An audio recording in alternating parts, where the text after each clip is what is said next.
बहुत सारी बातें इस बजट के हवाले से भी इस हाउस में हुई, मगर मैं अपनी बात प्योरली बजट तक ही रखना चाहता हूं, वरना इधर की बातों को जवाब देने की कोशिश करेंगे तो उतना टाइम हमारे पास है नहीं। मगर एक ही बात मैं यहाँ मेंशन करना चाहता हूँ। अभी हमारे इस साइड से एक सीनियर साथी ने अमेरिका भारत ट्रेड डील के बारे में जिस तरह के यहाँ तैरीफों का पुल बांधा और ये बताया कि भारत ने अमेरिका को झुकाया, अपने टर्म्स पर ट्रेड डील की।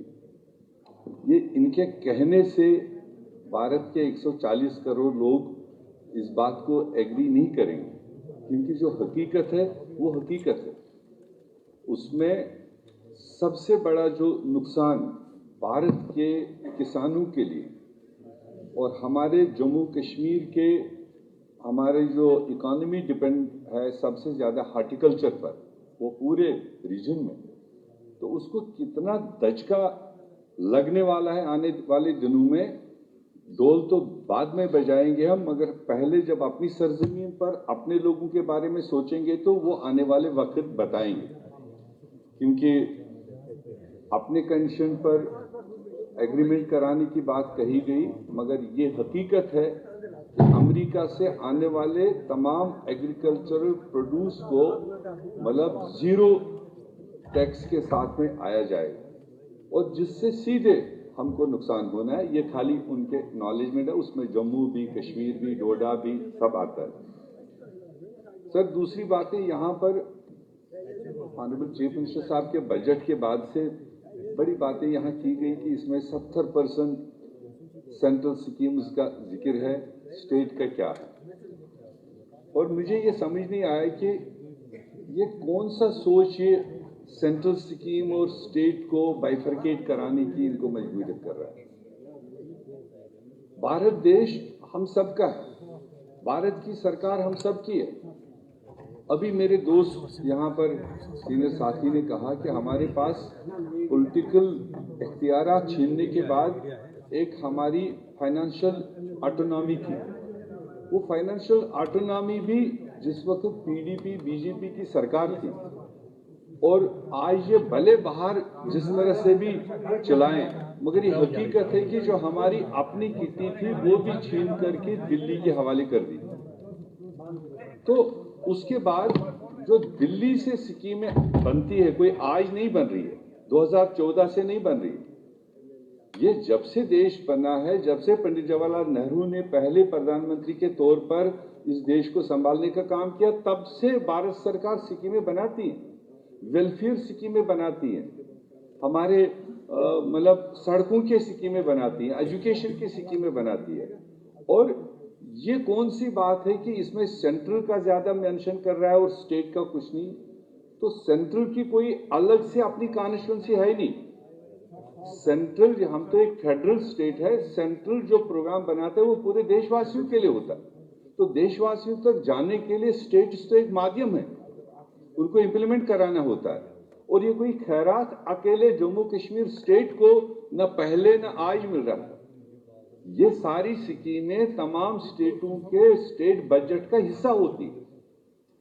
आप यहाँ पर नेशनल पार्टी के लोग बैठे हैं, रीजनल पार्टीज के भी लोग जानते हैं।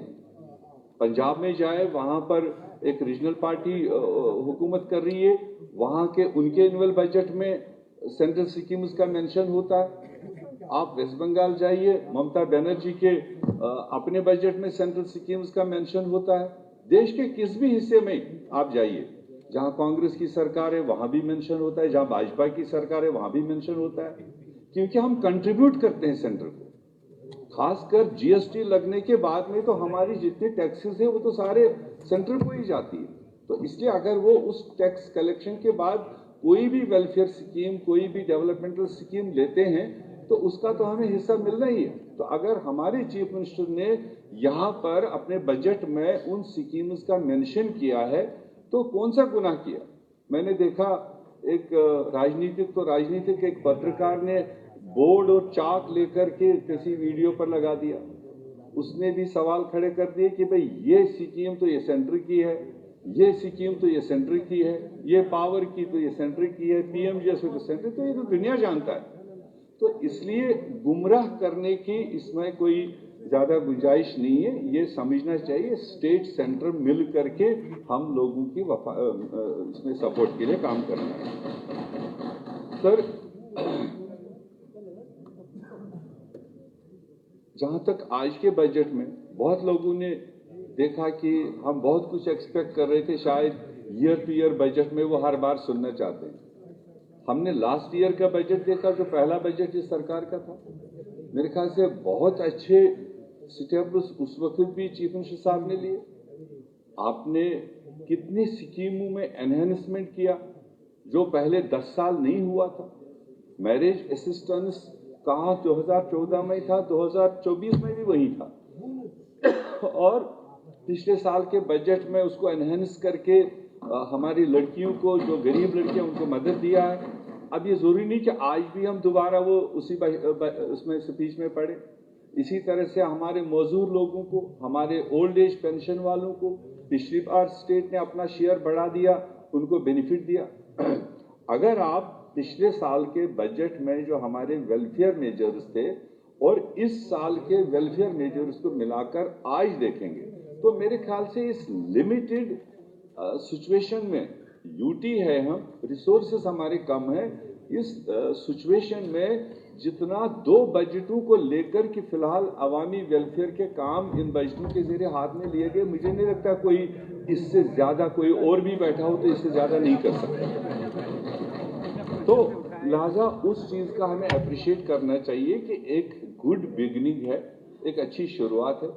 मैं ये भी याद दिलाना चाहूंगा, जब कल तक पॉपुलर सरकार नहीं थी, 6 साल हमारी रियासत का बजट कौन बनाता, किस पब्लिक रिप्रेजेंटेटिव को पूछ के बनाते थे, किस स्टेक होल्डर को पूछ के बनाते थे।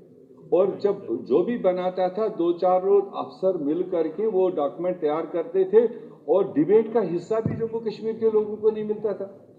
और एक पार्लियामेंट में अभी रिसेंटली हमारे 3 मेंबर पार्लियामेंट हुए, दूसरे हाउस में था ही नहीं कोई, तो इसलिए कौन लोग उसको पास करते थे विदाउट डिबेट, उस चीज की ओर ध्यान नहीं दे रहे। आज दूसरा बजट है, प्री बजट डिबेट्स हुए, स्टेक होल्डर से बात हुई, तमाम कंसर्न लोगों से जो भी चर्चा करके इस बजट को बनाया गया। ये हम मान सकते हैं कि 100% सेटिस्फैक्शन नहीं हो सकता, तो 100% तो अल्लाह ताला से भी हम सारे लोग खुश नहीं रहते हैं। तो एक एफर्ट है, इसको अप्रिशिएट करना चाहिए। और खासकर एक पॉपुलर सरकार का इस हाउस में आज तीसरा दिन डिस्कशन हो रहा है, कल भी डिस्कशन होगा, फिर 19 तारीख तक इन्हीं बजटरी आइटम्स पर डिस्कशन होगा। सारे मेंबर्स को अपने कंसर्न बताने का मौका मिलेगा, जितना पॉसिबल होगा। हमें पूरा भरोसा है कि चीफ मिनिस्टर साहब उन बातों को सुनेंगे, जो जेन्युइन बातें होंगी उनको आगे बढ़ाएंगे। मगर पहले ये नहीं था, पहले हम डिक्टेटरशिप में थे, तो आज तो आप जमहूरियत में हो, जबकि पूरी नहीं है। तो लिहाजा रही बात कंसर्न्स है, चीफ मिनिस्टर साहब ने पिछले बजट भाषण में कहा डेली वेजर, नीड बेस, ये जो भी है, एक अच्छा मेजर लिया। हम सब ने अप्रिशिएट किया कि चीफ सेक्रेटरी के क़यादत में हाई लेवल कमेटी बनाई गई, जो उसको देखेंगे, टेक्निकली देखेंगे और 6 महीने में वो रिपोर्ट देगी। ये जरूर आज लोग एक्सपेक्ट कर रहे थे कि 6 महीने के बजाय साल हो गया, तो साल के बाद आज के इस बजट स्पीच में या बजट के जवाब तक हम जरूर चाहेंगे कि कोई ना कोई खाका उन लोगों के लिए दिया जाए, क्योंकि यह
अथॉरिटी किसकी है, वैलिड अथॉरिटी।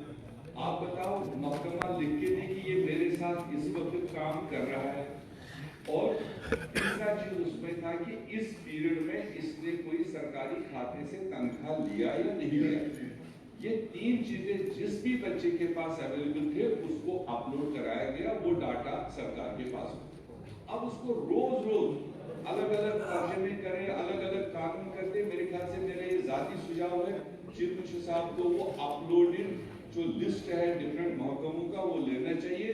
और जिन ऑफिसरों ने जिन डिस्ट्रिक्ट ऑफिसर से कंसर्न ऑफिसर उस वक्त लिख के दिया है कि ये बच्चे हमारे साथ काम कर रहे हैं, वो किसी भी सेक्टर में रहे, और तभी उनकी अपलोडिंग हुई। वरना इस तरह से सरकारों की इमेज खराब होती है कि एक सरकार आकर एक कानून करेगी, दूसरी सरकार आकर दूसरा कानून करेगा, अल्टीमेटली नुकसान होगा। इसी तरह से मैं गुजारिश करूंगा कि यहाँ पर गवर्नर बजट में भी और इसमें भी रोड कनेक्टिविटी और टनल्स और जो हमारे खिते में सबसे ज्यादा जरूरत है, मैं उसका हमेशा हामी रहा हूँ, सपोर्टर रहा हूँ। वो चाहे बुंदेला का टनल बन रहा है, वो कल राजधानी का गुरेज के लिए रास्ता बन जाए, डिफिकल्ट हालात है, वो चाहे साधना टनल बन जाए, वो चाहे मुहिम रोड का टनल बन रहा है, ये बहुत जरूरी है। मगर उसके साथ साथ हमारी लगातार एक गुजारिश रही कि अनंतनाग और डोडा के साथ में एक कनेक्टिविटी है नेशनल हाईवे की, जिसकी पोजीशन सब दुनिया के सामने है। हम उसका बहुत लंबा फ्यूचर नहीं देख रहे हैं। 11-12 साल से उस रोड को बनाया जा रहा है और 150 किलोमीटर का रोड 12 साल से अब तैयार नहीं कर पा रहे, क्योंकि उसकी सिचुएशन ऐसी है। वो लूज एरिया में इस साल भी बरसात में आपने देखा, इसमें ज्यादा किस तरह से रोड गया, आज तक भी नहीं बना। आज भी हमारे पास क्लियर कट रोड आने जाने की, इसलिए हमारा लगातार प्रयास था कि एक कपरन देसा एरिया है, ऑलरेडी प्राइम मिनिस्टर ने आपके यहाँ लखनपुर से लेकर बसोली और बनी होते हुए बदरवा डोडा तक एक रोड प्रोजेक्ट सैंक्शन किया है।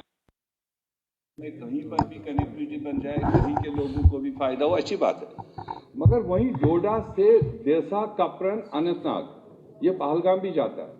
तो ये प्रपोजल ऑलरेडी 2013-14 में भी सबमिट किए। इस बार भी मैं जाती तौर मशकूर हूँ मेंबर पार्लियामेंट मियां अल्ताफ साहब का और चीफ मिनिस्टर साहब का। उन्होंने उस प्रपोजल को आगे मिनिस्ट्री तक भेजा है, तो उन्होंने उस पर जो वहां पर कहा है कि स्टेट इसको पहले रिकॉग्नाइज करे, उसके बाद हम टेकअप करें।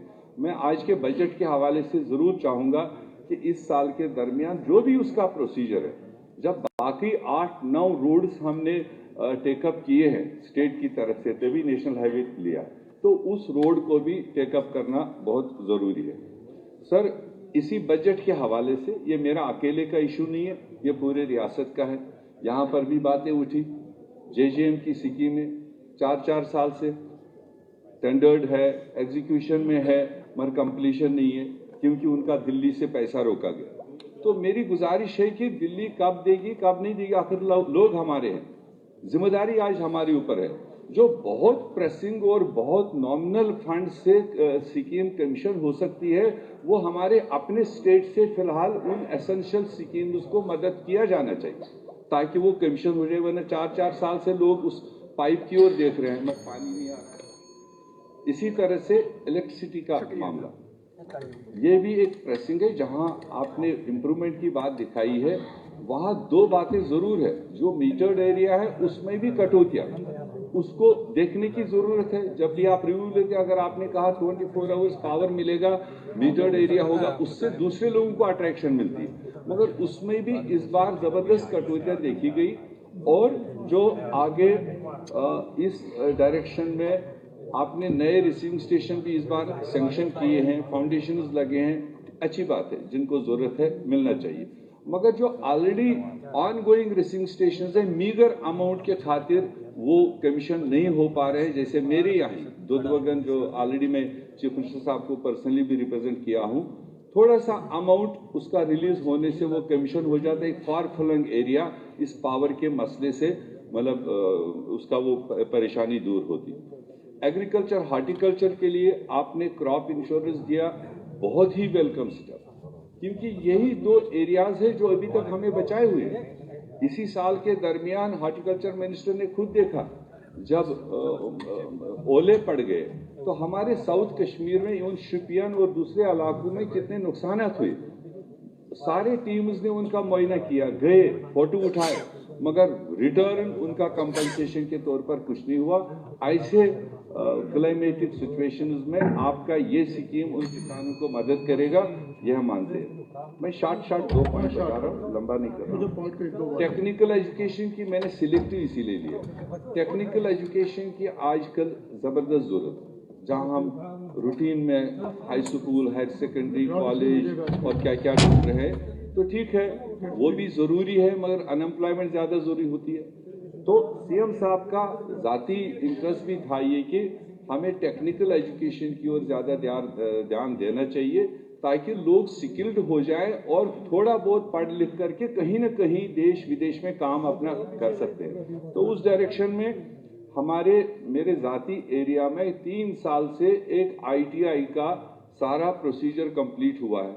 मैंने कंसर्न मिनिस्टर को ड्यूरिंग द ईयर भी बता दिया। तो मैं चाहूंगा कि जब भी वो कदम उठेगा तो जहां जरूरत हो, जहां बच्चों का स्कोप है, उसको मतलब प्रायोरिटी पर लिया जाए। तो इंडस्ट्रियल एस्टेट्स की बात है, इस बार भी उन्होंने उस चीज का बूस्ट दिया, मगर जो 15 साल से इंडस्ट्रियल एस्टेट्स आपने डिक्लेयर किए और उन पर अभी तक कोई भी एस्टेब्लिशमेंट नहीं हुई, तो ये भी एक कॉमन पॉलिसी के तहत लेना चाहिए। और आखिर में एक गुजारिश मैं करूंगा, क्योंकि पंचायतों का चुनाव 2 साल पहले, 2.5 साल पहले खत्म हो चुका टर्म, और DDCs का टर्म इस महीने 20-22 तारीख को कंप्लीट हो रहा है। तो मेरे ख्याल से अर्बन लोकल बॉडी भी ऑलरेडी 2 साल पहले खत्म हुआ।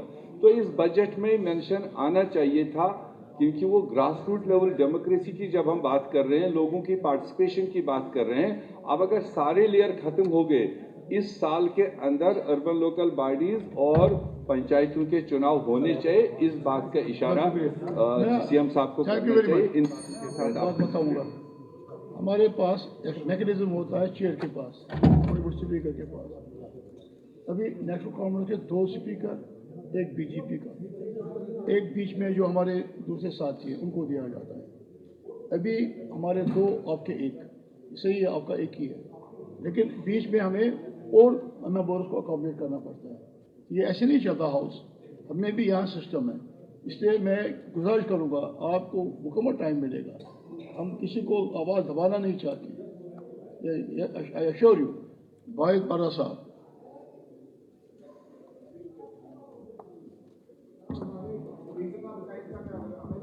आपका टाइम बराबर दे दूंगा। 4 मिनट आप ज़ाया कर रहे हैं, 4 मिनट ज़्यादा दे दूंगा। चलिए आप कभी सुनिए, फिर अब बैठ के सुनिए। इसके बाद एक ही हमारे, इनके 2, आपका 1।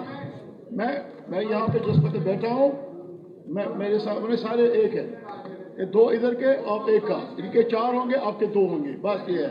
चलिए आप। थैंक यू स्पीकर साहब। Time is beginning now. क्योंकि बजट की शुरुआत एक शहर से हुई, तो मैं भी अपनी बजट की शुरुआत, स्पीच की शुरुआत शहर से ही करूँगा। तू इधर उधर की ना बात कर, ये बता काफिला क्यों लुट गया।